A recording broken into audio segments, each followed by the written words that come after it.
और मैंने खोजना शुरू किया तो पता चला भारत में सबसे ज्यादा गाय का कत्ल भारत की सरकार कर रही है,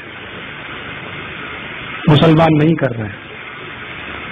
और इस देश में ऐसे कई मुस्लिम समाज हैं जिनको मैं जानता हूं जो गाय को वैसे ही पालते हैं जैसे आप पालते हैं।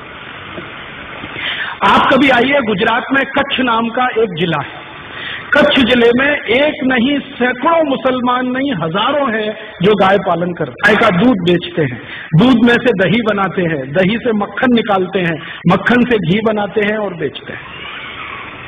आप राजस्थान में आइए, बीकानेर, जैसलमेर, बाड़मेर, ये तीनों जिलों में एक नहीं हजारों मुसलमान हैं जो गाय पालते हैं, गाय का दूध बेचते हैं, दूध में से मक्खन बनाते हैं, फिर घी बनाते हैं और धंधा करते हैं।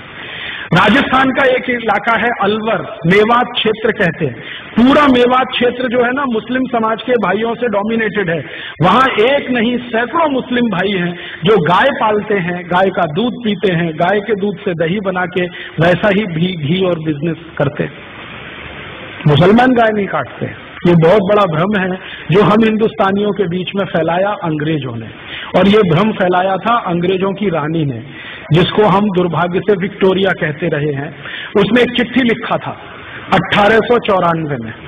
अंग्रेजों का एक अधिकारी हिंदुस्तान में था, उसका नाम था लैंसडाउन, गवर्नर था इस देश में।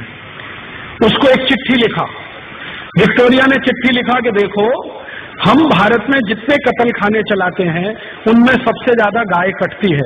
ये भारत के हिंदुओं को पसंद नहीं है क्योंकि ये उनकी अधिष्ठात्री है, माने हम उसको पूजनीय मानते हैं, मातृ समान मानते हैं।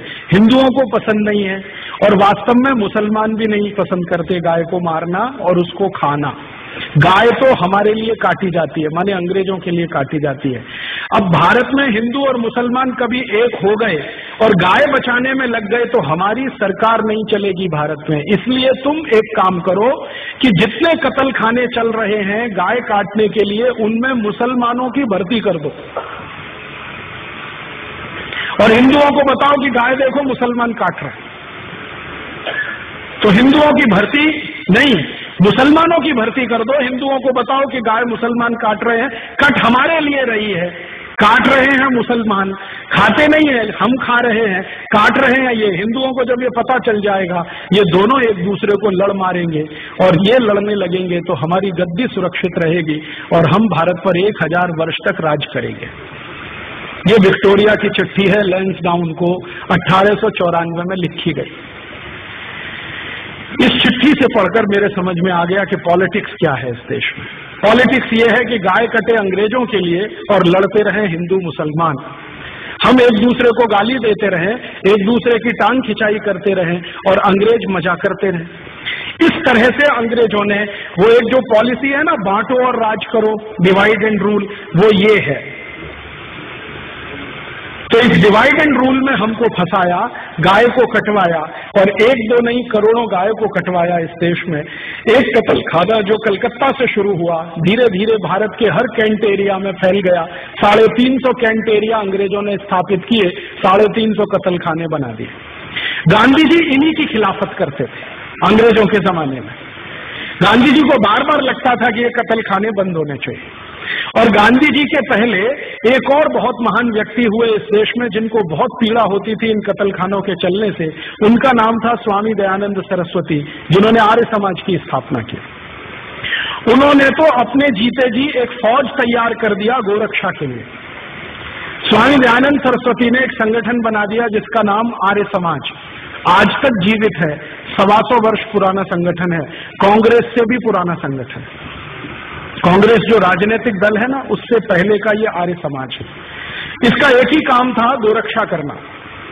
और इस आर्य समाजी संगठन ने पूरे देश के नौजवानों को ऐसा चार्ज कर दिया था कि भारत के 7,32,000 गांवों में हर जगह गोरक्षा समिति बन गई थी।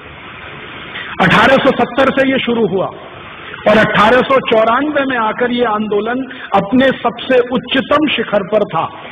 और 94 में जब ये आंदोलन उच्चतम शिखर पर था तो भारत के हिंदू, मुसलमान, सिख, ईसाई, जैन, पारसी, बौद्ध सब मिलकर गोरक्षा में लगे हुए थे। और अंग्रेजों के सामने एक प्रश्न खड़ा कर दिया था कि एक भी गाय कटेगी तो अंग्रेजों की खैर नहीं। तो अंग्रेज घबरा गए थे। इसी घबराहट में रानी ने चिट्ठी लिखी थी 1894 में कि अगर इस आंदोलन को तोड़ना है, हिंदू मुसलमानों को लड़ाना है, तो तुम ये काम करो कि सारे कत्ल खानों में मुसलमानों की भर्ती करो और हिंदुओं को बताओ कि गाय ये काट रहे। और जब ये खबर अंग्रेजों ने फैलाई, उसके बाद इस देश में हिंदू मुसलमानों के दंगे शुरू हो गए। मैं आपको विनम्रता पूर्वक बताना चाहता हूं कि 1894 के पहले इस देश में एक भी हिंदू मुस्लिम दंगा नहीं हुआ। पहला हिंदू मुस्लिम दंगा 1894 दिसंबर में हुआ, रानी की इस चिट्ठी के बाद, और उसके बाद लाइन लग गई दंगों की। फिर क्या हुआ, आजादी का प्रश्न पीछे आ गया, गोरक्षा का प्रश्न पीछे आ गया, हिंदू मुसलमानों का सांप्रदायिकता का प्रश्न सबसे आगे आ गया। और अंग्रेजों ने लगभग 60-70 साल तक इसी आग को जलाकर रखा और इसमें समय समय पर घी डालते रहे। वो कभी भी ये दोनों एक ना हो जाएं, इसके लिए पूरी ताकत लगाकर अपने एजेंटों को उन्होंने भारत की बहुत सारी संस्थाओं में घुसा के बिठा दिया।